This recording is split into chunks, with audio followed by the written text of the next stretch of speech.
Sveiki visi, su jumis man Kimba. Pirmą kartą turiu galimybę kurti savo video tokioje aplinkoje, nedideliai studijoje. Šis video yra apie nedidelį spiningisto pradžiamokslį, kaip verti guminuką, kaip susirišti fluorokarboną. Tokie pagrindiniai, standartiniai dalykai, kurių reikia žvejojant spinningu. Bet pirmiausia, man atsiuntė Agis Fishing svarelių labai didelė siunta. Ir to jau atidarysim, pažiūrėsim. Ką galiu pasakyti, kad jau esu gavęs šių svarelių ir tikrai žiauriai patenkintas kokybė. Jie yra vieni iš pigiausių Lietuvoje, ką turiu pabrėžti, o kokybė yra superinė. Tas yra fantastiška. Siuntą Agis Fishing atsiunčia per 3 dienas, man atėjo per 2, į Omniva paštomatą, viskas labai paprasta. O, žiūrėk. Super, toks gražus pakabukas. Ir va. Vienareikšmiškai kalnas visokių svarelių.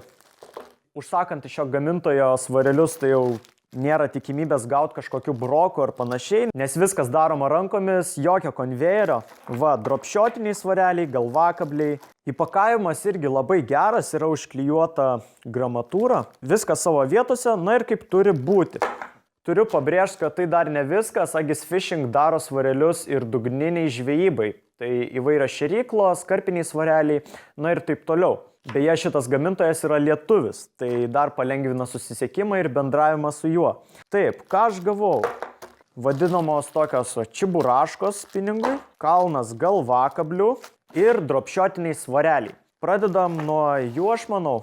Yra viskas kaip turi būti, klipsiukas, suktukas ir tas pats yra su kitais svareliais. Kodėl verta turėti daug skirtingų variantų? O todėl, kad žvejojant per vėją su 3 gramais yra nekomfortiška žvejoti, nes vėjas ir bangos plaiksto valą ir susisiekimas su dugnu yra žymiai sudėtingesnis. Būtent todėl verta pasiimti iš karto keletą variantų. Einam prie čiburaškų. 10 ir 12 gramų. Kas mane sužavėjo čiburaškose? Kad išsitraukia vėlutę, užsiveria kabliukas, įsistato visą sistemėlę atgal ir tiesiog žvejoji.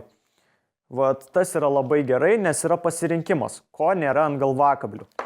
Apie kokybę galiu pasakyti tik gerai, nes nematau prie ko prisikabinti. Viskas yra žiauriai fainai. Einam prie galvakablių. Kas yra ant jų labai gerai? Gumytė, kuri neduoda gumai nuslysti. Kuo man nepatinka tokie galvakabliai su tokiu dantuku? Tuom, kad jeigu guma yra plonesnė, jinai dažnai plyšta ar įvyksta visokie gumos pastorėjimai, gumbai tokie iškyla. Tuo tarpu su šiuo nedideliu kembriku problema visiškai išsisprendžia ir nėra jokių gumos formos pažeidimų. Galvakablių pasirinkimas yra belenkai didelis. Panašu, kad čia yra visi pasirinkimai. Jeigu čia yra visur 3 gramai, tai skiriasi reiškės kabliuko ilgis. Tas yra gerai, nes žvejojam su skirtingų ilgių guminukais nuo 2 cm iki 10. Aišku, tokie mažiukai netiks ant 10 cm gumos, bet ant 3, ant 4 pilnai. Dabar mano gerbėjai ir stebėtojai turi unikalią galimybę įsigyti šių svarelių, kiek širdis geidžia, su 10% nuolaida. Vienareikšmiškai Gmail'e parašom Agis Fishing ir į temos vietą parašom man Kimba. Tai yra kaip ir raktinis žodis, kurio pagalba jūs gausite visai neblogą nuolaidą. Agis Fishing atsiūs kainą jau padarytą su nuolaida, beliks tik apmokėti, ir nurodyti, kur yra artimiausias Omnivos paštomatas, iš kurio jūs atsiimsite savo pirkinius. Taip pat galit užsisakyti svarelius, ir kitus švino gaminius užeidami į Facebooką. Paieškos lange įrašom Agis Fishing, išmeta puslapį, paspaudžiam. Atsidaro puslapis, tai yra oficialus Agis Fishing puslapis, ir aš esu. Čia yra visi svareliai, kuriuos gamina šitas gamintojas. Matom karpiniai svareliai, dropshotas ir atsidaro iš karto langas, kur jūs galite parašyti, ką norite pirkti ir panašiai. Žodžiu, Facebook'e yra kiek patogiau komunikuoti su Agis Fishing, parašysit, iškart jums atrašys. Tiesiog viskas kiek paprasčiau nei Gmail'e. Taigi dar kartą dėkoju Agis Fishing už tiek daug žvejybinių svarelių. Dabar keliaujam prie nedidelio pradžiamokslio. Kuo toliau, tuo daugiau žmonių susiduria su klausimu, kaip pririšti fluorokarboną prie pinto valo, nenaudojant jokio suktuko ar karabino. Įsivaizduokim, kad šita tamsi virvė yra pintas valas, na, o balta fluorokarbonas. Pirmiausia, susidedu 2 kilputes. Va, kad viskas atrodytų gražiai, vat tai va. Tada paimu fluorokarboną, ar tai būtų pintas valas, į delną. Suspaudžiu tarp pirštų, su nykščiu prilaikau. Va, turim kilputę. Dabar paimu pinto valo kilputę. Ja įdedu maždaug, na, kad liktų galas už fluorokarbono kilputės. Va, liko, kad būtų ką vynioti. Prieš tai paimu galą fluorokarbono ir įkišu į pinto valo kilputę. Dabar pinto valo galiuką vynioju aplink fluorokarbono kilputę. Vynioju maždaug 5 kartus. Taip, jeigu nepatogiai pasiėmėm ir sunku susukti valą, tai pasitaisom. 3, 4, nu ir 5. Op. Ir dabar jau manau visiems aišku, kad reikia įkišti pintuką į fluorokarbono kilputę. Traukiam ir viskas labai gražiai užsitrauks.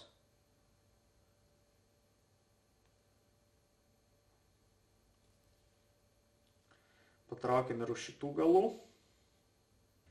Kuom šitas mazgas yra gerai? Kad galima pririšti ne tik pintuką prie fluorokarbono, bet ir žvejojant su bekingu. Šitas mazgas labai gerai slysta tarp žiedukų ir jeigu pintas valas baiginėsi ir metimo metu išsivynioja dalis bekingo, tai šitas mazgas labai išgelbėja, nes metimas nuo šito mazgiuko neblogėja ir viskas gaunasi labai gerai. Taip pat susidūriau su daug atvejų, kai žmonės klausia, kur yra tikras fluorokarbonas, o kur padirbtas. Viską patikrinti yra labai paprasta. Va, turiu 0,45 fluorokarboną skirtą lydekų žvejybai.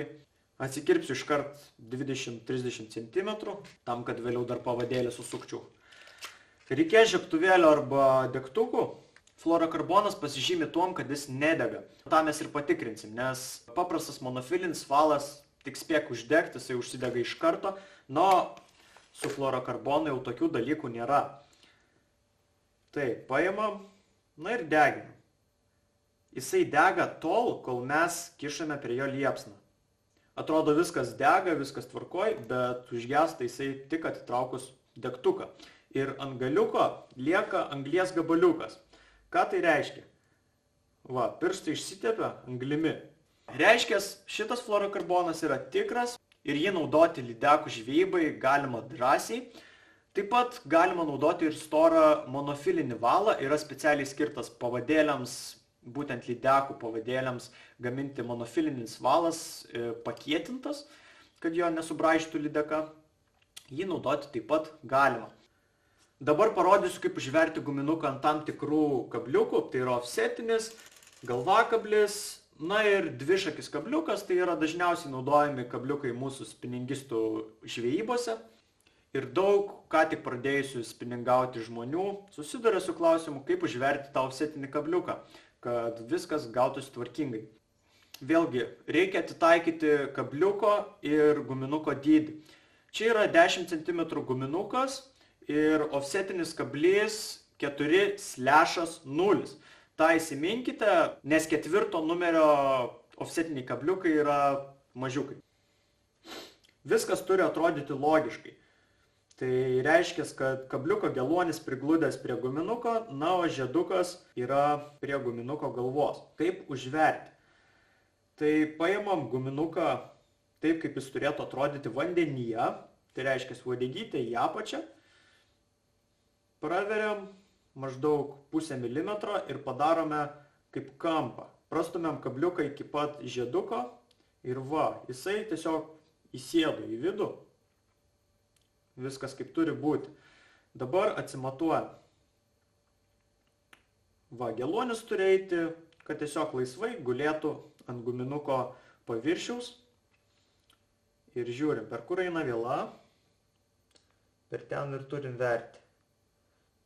Va, pravėjom. Viskas labai paprasta išties. Dabar jeigu žvejosite ten, kur žiauriai daug lelijų ar visokių žolių, dumblo, tai verta kabliuko geluonį šiek tiek įsmeigti į patį guminuką. Tai mes paslėpsim jį nuo visokiausių žolyčių, niekas nesikabina, visos žolės ir kliuviniai praeina laisvai. Ar tai būtų šakos, ar tai būtų žolės, ar lelijos, nesvarbu. O kai lydeka kimba, jinai vis tiek daro tokį didelį capt. Ir va, guminukas gaunasi, kad ten praplyšta trupučiuką. Minimaliai pasidaro tokia nedidelė skylutė, bet kabliukas va išlenda. Dažnu atveju jis va tai va būna numušamas lydekos dantų, suplėšamas dar kartais, bet mes turime žuvį ant kabliuko ir ją parvilkame kranto link. Gerai, vieną variantą parodžiau, dabar galvakablis. Pirmiausia, ką mes turime padaryti, jeigu dar nemokate iš akies užverti galvakablio, tai pasimatuoti, kokiam atstume turi išlysti kabliukas. Nu va, maždaug ties šitais blizgučiais, aš vat pagal blizgučius dažnai atsimenu, turi išlysti kabliukas. Veriam griežtai per vidurį, kad nebūtų jokių nukrypimų į šoną, nes tada guminuko forma truputį deformuojasi, pasikeičia. Pravėriau. Guminuko forma, kaip matot, nepakito.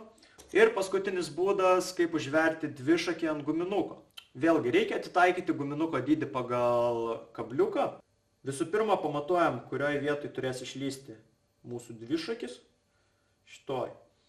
Tada praveriu tai va, tiesiog į šoną, truputį paimdamas guminuko masės su kabliuku. Ir reikia pravesti guminuką iki pat kablio galo. Taip, dabar jis atrodo va tai va, kaip auskaras. Ir paimam su jėga stumiam dvišakį.